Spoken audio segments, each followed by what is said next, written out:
Hey, elites, how you doing? It's me, your boy, Waddlers here. Welcome to another Snap video. Today's snapshot, it's got vibes, it's got drip, for sure. Definitely, not a doubt about it. Today, a decently sizable snapshot dropped with SCULK sensors. You already know how the snapshot showcase video works. You leave a like, you subscribe, and I check out the latest snapshot. Today, that would be 20W49A. Let's go.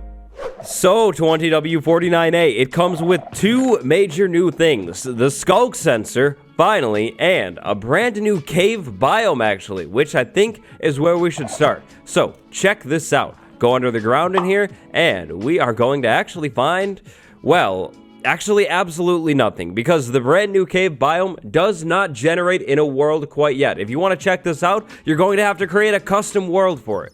How do you create a custom world, you ask? Well, you see, here's how you do it. You go to the Create New World screen, you go to More World Options, World Type, you're going to scroll through this until you find Single Biome, Customize, scroll down all the way to Dripstone Caves. That's what we're looking for, because that is the brand new biome that has been added today. So, here we are in a brand new world. This world is the Dripstone Caves world. Of course, if we want to see the Dripstone Caves, though, we're going to need to go under the ground. So, spectator mode, go, and boom, here we are. We have night vision, so we can see everything. Check out this cave right here. Dripstone. Definitely Dripstone. Now, if we check the F3 screen, actually, we could see Minecraft biome, Dripstone Caves right there. So, this is indeed the Dripstone Caves. Now, check this out. Right off the bat, you notice the Dripstone, you know, the spikes and everything, that's cool. But then, also, maybe, did you notice the copper right here? If we go ahead and dig out around the copper, we'll find out pretty quickly here that this is just a normal chunk of copper. Almost like a chunk of iron ore, but this time copper. I'm still really curious about the whole copper veins being different thing.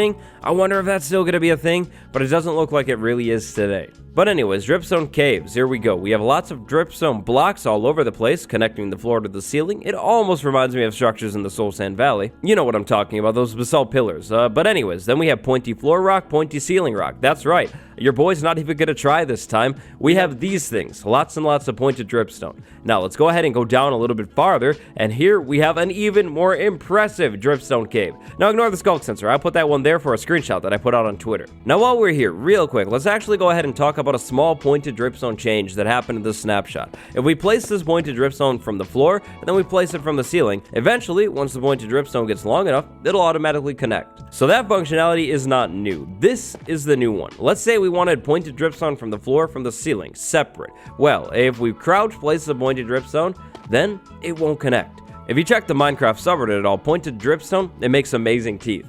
But anyways, here's the Dripstone Cave. Now, I don't want to be that guy, but I'm going to be that guy. Obviously, as you can see here, we don't have the brand new cave generation in quite yet, so the caves are very familiar looking. So with that being said, I'm sure these Dripstone Caves are maybe, hopefully, an early look at the Dripstone Caves. I am really hoping that there's not diorite and andesite and even granite in the new Dripstone Caves, and hopefully they look a whole lot more impressive. Again, it's still the old cave generation, so I'm sure the Dripstone Caves are going to look at least a little bit different. But yeah, Dripstone, pointed Dripstone generating in cave systems. Check this out. It's pretty cool looking. But when it comes to the Dripstone Caves, that's actually just about it for today's snapshot, at least. Next up, let's talk about the SCULK sensor. Now, I want to disclaim this. If I get any of this stuff wrong, I'm sorry. This stuff is still brand new. So check this out. This right here is the SCULK sensor. As of right now, the SCULK sensor is not craftable. Will it ever be? Well, I guess we'll have to wait and find out. First off, the texture. Look at it. It's wiggling on the top. It almost reminds me of seagrass. In fact, it reminds me of seagrass and kelp. Definitely kelp.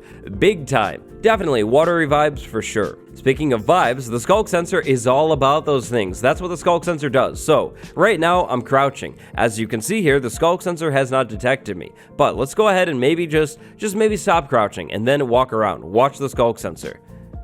You see that? You see that? The SCULK sensor detected my movement. Yup. That is so cool, and that is the point of the SCULK sensor. SCULK sensors will detect movement in your Minecraft world and actually turn them into a redstone signal. Let's slide over to the changelog just for a second. By movement, I mean anything that causes physical motion in your Minecraft world. Now, what would that be? Well, here we have a fancy chart that actually means something else, but in here we can see a lot of different vibration types. These are things that will cause the SCULK sensor to go off.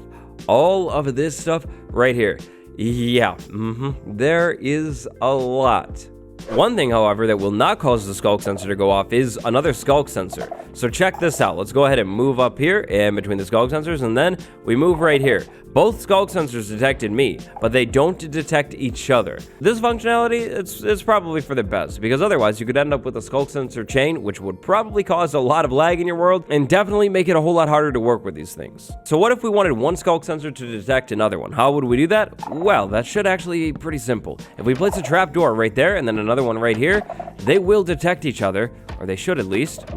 You see that? And they're going to start to create a little chain right there. So using skulk sensors to detect each other and send wireless redstone around your world, it definitely is possible, and it's actually pretty easy to do. When a skulk sensor detects a vibration, it will actually emit a redstone signal. The strength of that redstone signal is dependent upon how far away that vibration is from the skulk sensor. So right now, I'm pretty far away from the skulk sensor. If I move around, I'm actually not going to be detected because I'm too far. If I start moving a little bit closer though, there we go, we have a redstone signal. If I were to have moved around over here though, that redstone signal would be stronger. Maybe a redstone lamp isn't the best way to show this one off. Alright, so check this out. I'm moving around over here, the skulk sensor senses me, and it's actually emitting a redstone signal, but the signal is weak. Now, let's go ahead and place maybe a block right here. Watch what happens to the lamp. This time the redstone signal, it's much, much stronger, and it can actually power the lamp. Let's go back to this machine over here that's currently running. Check this out. We put a lamp right there. Over here, we have wireless redstone running. That's going to actually power and unpower the lamp. The potential possibilities, the uses when it comes to the skulk sensor, oh, they're going to be absolutely crazy. The skulk sensor is going to be useful in so many different areas. I mean, wireless doors, maybe some sort of wirelessly activated farm. Triggers? Yeah, definitely. Skulk sensor.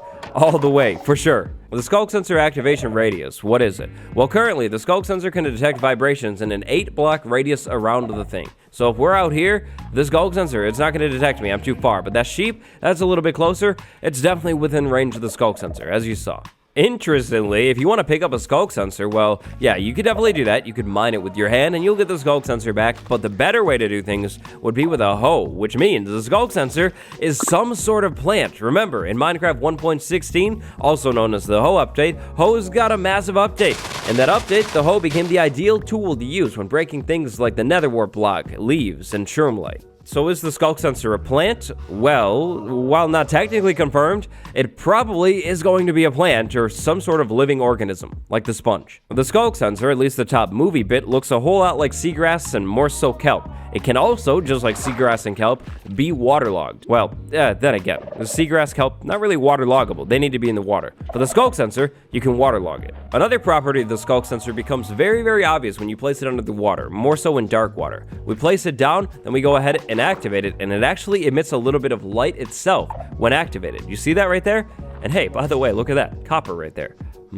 Copper's an all-world generation, I guess. That's cool. Next up, skulk sensors and comparators. Those two things have an interesting relationship. Each vibration in the game falls under a certain frequency value, and its value can be measured with a comparator. With the right contraption, this allows you to detect when a certain action has occurred nearby. So when it comes to skulk sensor use, mainly detecting what happens, oh, there's going to be a lot of options. At least right now, look at this chart. This is the chart that I showed off earlier. Yeah, there are so many different options here. Let's say maybe for whatever reason you want one direction to be muted though. Maybe you're trying to get really specific with your detection. Like maybe I only want motion to be detected over here. Well, how would I do that? Well, simple. Wool. Wool occlusion is a thing. So check this out. I move around over here, the sensor detects me. But if I move around over here, the sensor is actually not gonna have a clue as to what's happening over here. I'm moving around, nothing happens at all. Meanwhile, I swap the wool block for the grass block, and then I move around over here, and the skulk sensor can detect me right through that block. So yes, hidden skulk sensor detectors, definitely going to be a thing. As of 20W49A, skulk sensors have a cooldown period of 1 tick after being placed or deactivating. During the cooldown period, it won't be able to detect any more vibrations. So yeah, skulk sensors, they're pretty complex, but if you can get the hang of them, they could be used for potentially so many things. I'll definitely be making more videos on skulk sensors as I start to understand them a little bit more. one final thing to talk about in this snapshot. It's a pretty small change. In the last snapshot, this whole fullness functionality, that thing right there, was added. As of this snapshot, advanced tooltips no longer needs to be on to be able to see the fullness, so it'll show up no matter what. So, the SCULK sensor. Elites, what do you think about the SCULK sensor? What would you be using it for? Let me know down in the comments below. Again, if I didn't explain that one the best, I apologize. The thing is brand new, and it's really, really complex. It's like crazy interesting, but also crazy complex. But with that, that is going to do it for the 20W49A snapshot. If you enjoyed it, do me a big favor. Leave a like and subscribe. It always helps me out. And if you're into what I do, I have a second channel. I have other things like my Twitter, my Instagram. They're linked down below. Definitely check them out. Until next time, elites, vibes, and goodbye.